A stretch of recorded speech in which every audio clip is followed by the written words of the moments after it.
Hello students, welcome back to your science class. So students, in the previous class, we have started with a chapter that is periodic classification of the elements, and we have understood why there is a need of classifying the elements, what are the different elements are there, student, what is the need of anything to classify. So basically, we have understood that classification is important because classification, it what we can say that it is basically a help in understanding the different properties of the different groups of different elements, and yes, that's why the classification has been done here.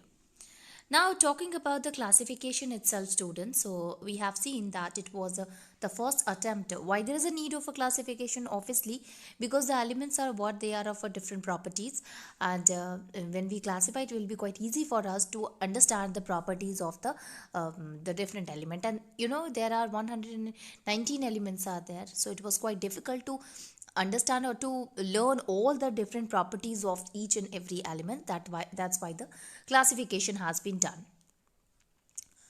Now looking forward, and we have seen that of the first one, Dobereiner triad was given by Dobereiner itself, and he has classified the elements into three groups, and this classification is done on the basis of their atomic masses. And he said that the middle one, the atomic mass of the middle element is what?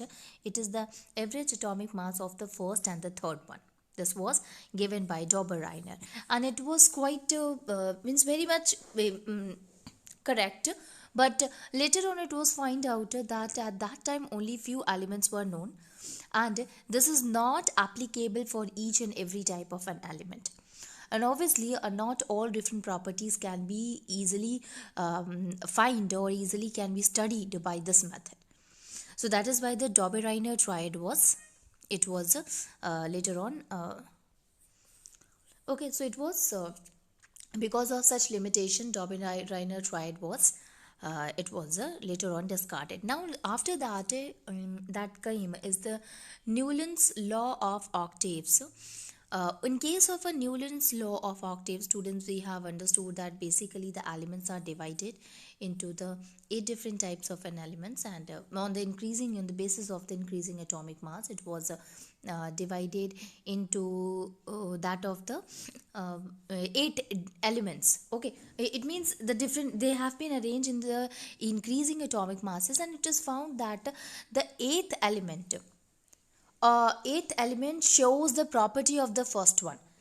So if suppose we will take any of the first element, then the next eighth element is the next eighth element will show the property of the first one. And this was given by Newland's law of octaves. Actually, the name octave was given because of the eighth one only. Yeah, you see that it is the eighth element which shows the property of the first one.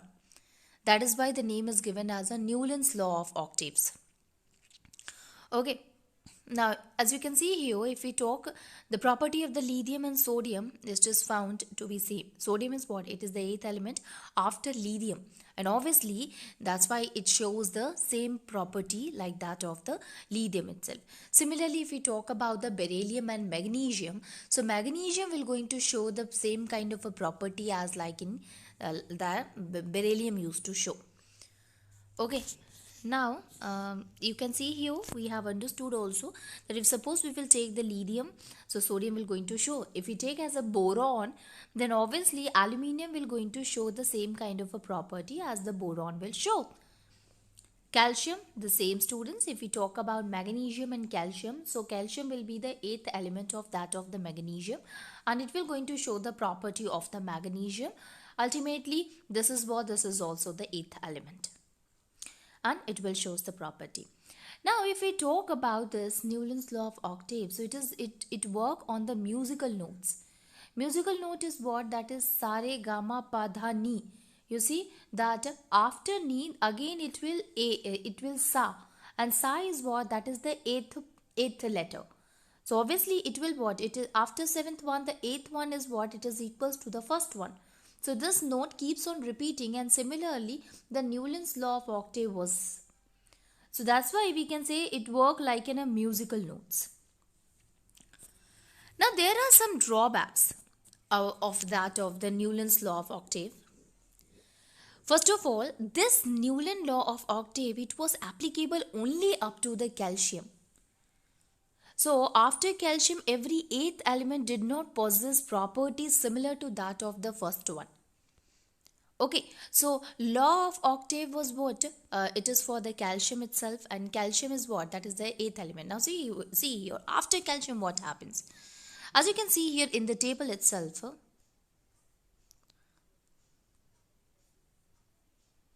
as you can see here, after calcium, chromium is there, titanium is there, magnesium is there, and iron is there. These all are what? These all are the actually the transition metal. And when you compare the property of the iron with that of the sulfur, or manganese with that of phosphorus, or titanium with that of the silicon, we will find out that they are totally different from each other. So obviously the property didn't match.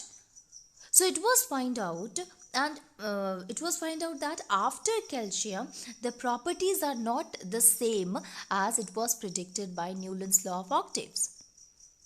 Okay, so this law is applicable up to the calcium, up to the element present element up to the calcium only.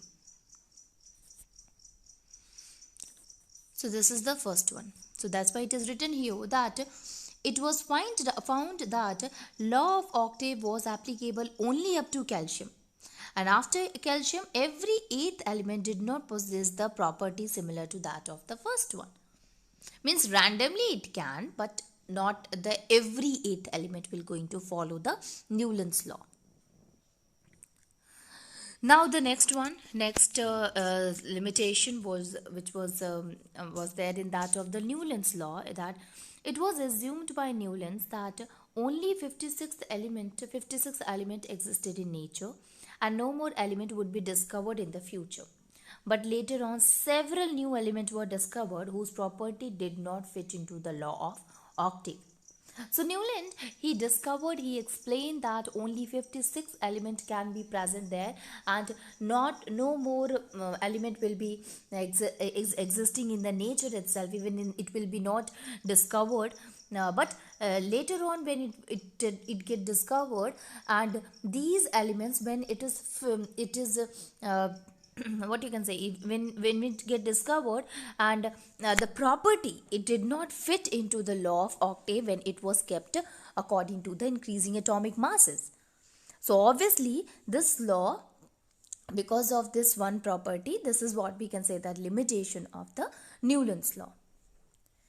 Next one, in order to fit element into the table, Newland, what he has done, he has adjusted two elements in the same slot. But they are what, while doing so, some of the unlike element was kept under the same note. Like if we talk about the cobalt and nickel was kept in the same slot. And these are kept in the column where fluorine is there, chlorine is there, bromine is there.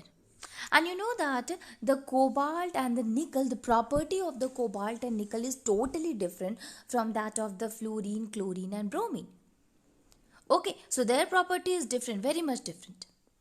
Iron is there. Iron resembles cobalt and nickel in property, and it has been placed far away from these elements. Obviously, if iron is there, so iron will going to resemble itself from the cobalt, from the nickel.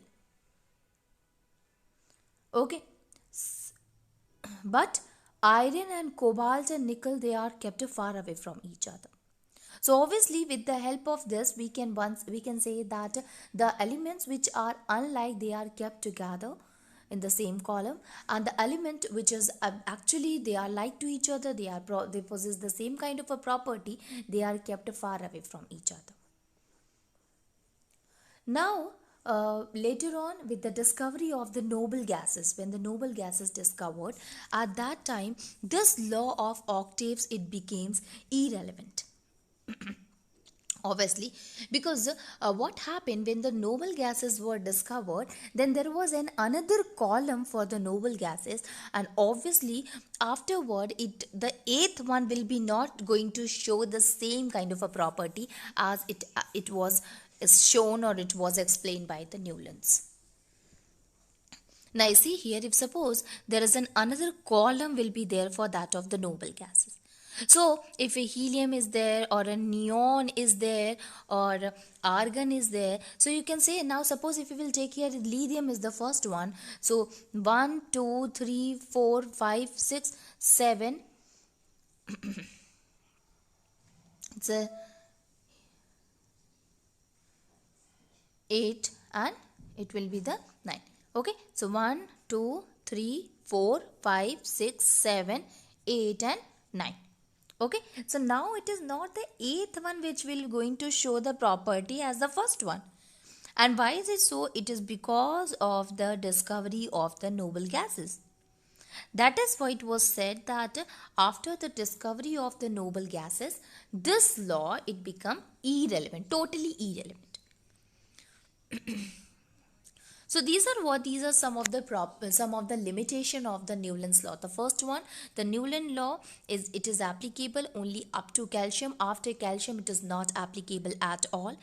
The next property, that in future when it was find out that some of the elements they were not able to fit into it according to its property. And it was also found, now see here students, iron, cobalt and nickel, they used to show the same kind of a property, but when you look at them you will find out that iron, cobalt and nickel are kept far away from each other, while that even the copper and zinc also, while fluorine, chlorine and bromine, they are kept in the same column, but in between cobalt and nickel is placed. And the property which was shown by that of the cobalt and nickel to that of the fluorine, chlorine, bromine, it is totally different. Similarly, if we talk about that of the iron, so iron will not going to show the same kind of a property as it was shown by the sulfur. They are totally different from each other. So obviously we can say that the elements which are unlike, which do not show the same kind of a property, they were kept in the same slot, while the element which used to show the same kind of a property, they were kept far away from each other.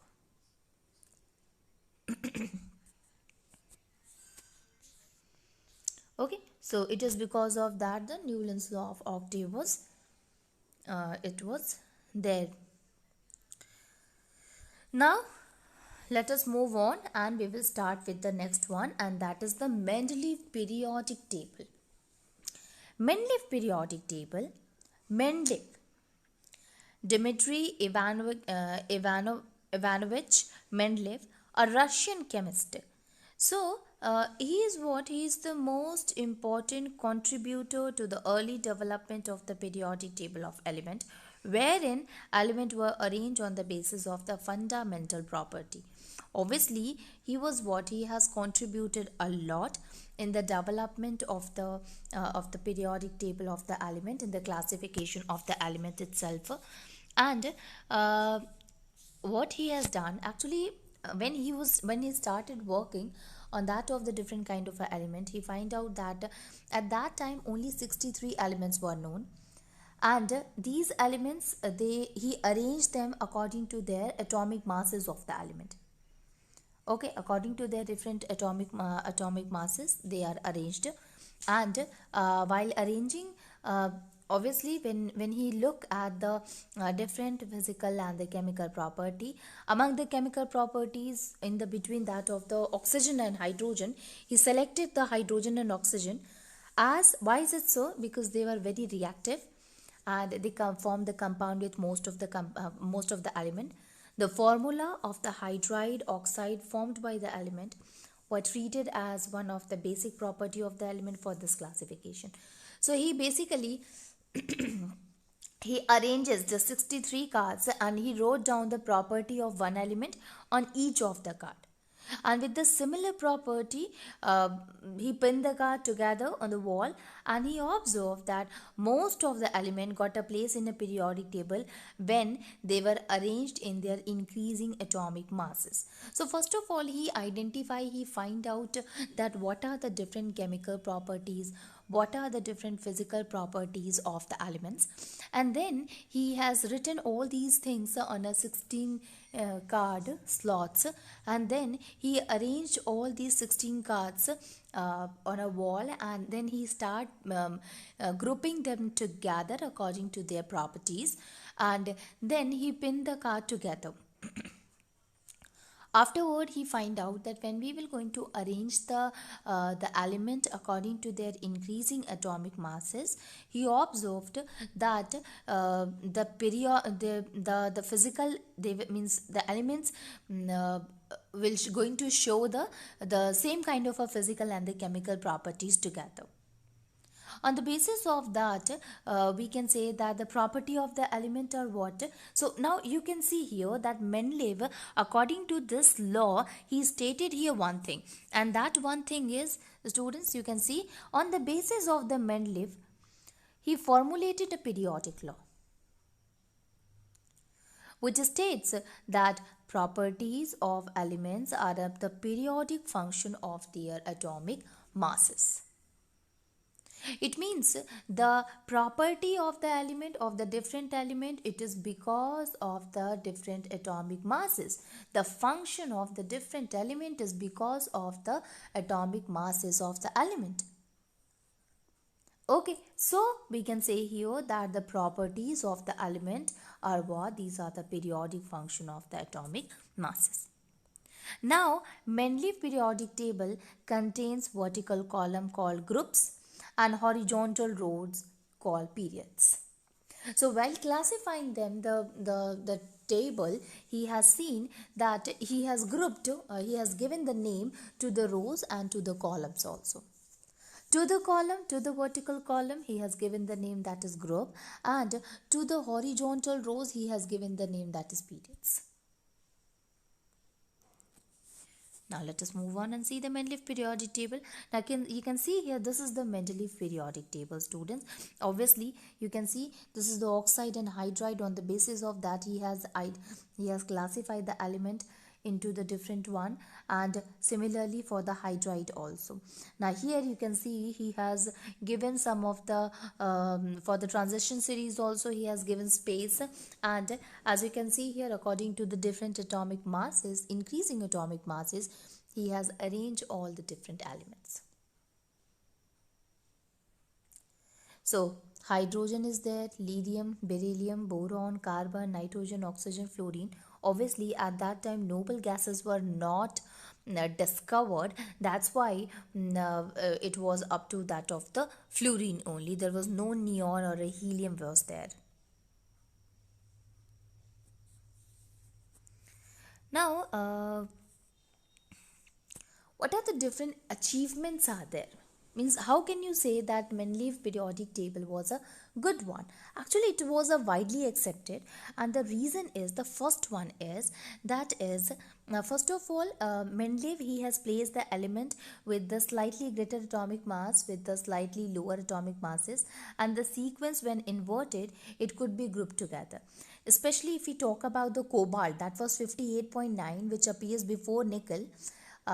Obviously, you can see here that he has not arranged it properly, especially in case of the transition metal. But there are some of the achievements are there which was achieved by that of the Mendeleev from his periodic table, from his law. So first of all, the thing was, he left some gaps while making his periodic table. He left some gap for the element which will going to be discovered. At that time they were not discovered, but he predicted, actually he predicted boldly regarding these elements, that these will going to be present, or this will going to be discovered in future, and in their name, he has given the name to it, and that is Eka. What is the meaning of Eka here? Eka means one. So he said that it's in place like the scandium, gallium and germanium, which was discovered later, he has given name to them. At that time scandium, gallium, germanium was not discovered, but he has given name to them, to some of the element, by writing Eka there, and he said that the properties will be similar to the like if we talk about the Eka boron, Eka aluminium or Eka silicon respectively. So obviously for Eka boron, he said that the later on in future the element which will be discovered, the property shown by these element was similar to the boron, and later on it was found that the scandium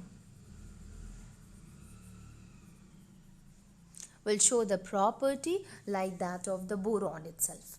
So scandium was discovered whose property was similar to the boron. The next one, it was Eka aluminium. Eka aluminium was what? The property shown by the Eka aluminium was it was similar to that of the gallium.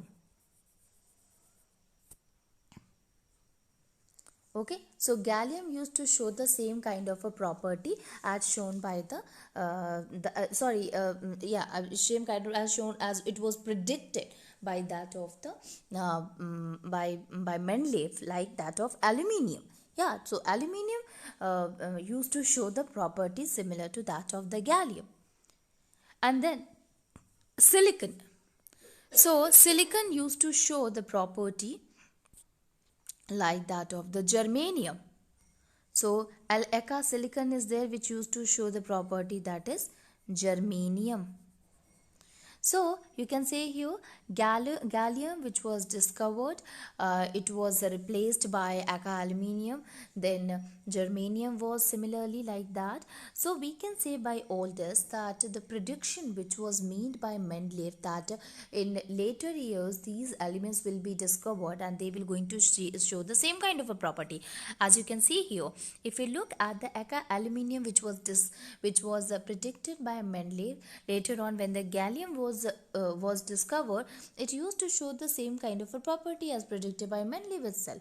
So atomic mass of Eka aluminium is 68.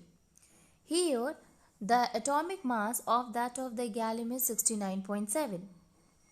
The formula which was predicted by that of the Mendeleev for Eka aluminium is E2O3.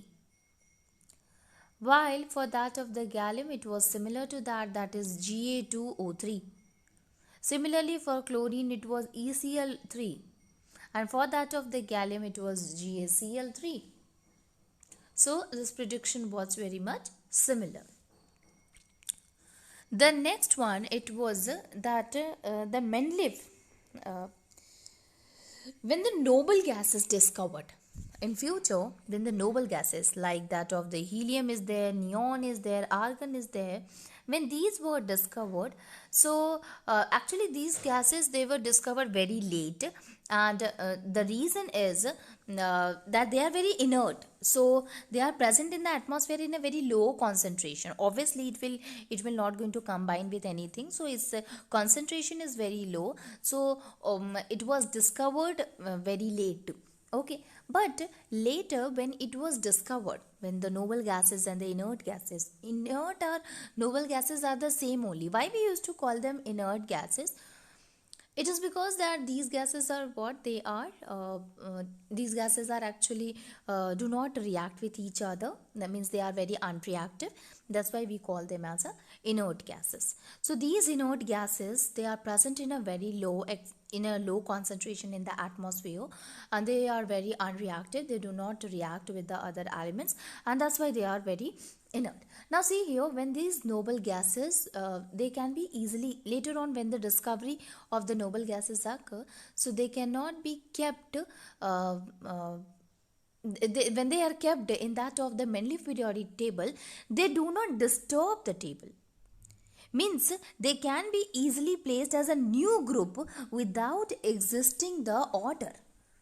And that was very good. Now, when you will compare this with that of the Newland's law, in case of a Newland's law, we find out that when we kept the noble gases, the series which was explained by him, that the eighth element will going to show the property of the first one, that was totally disturbed.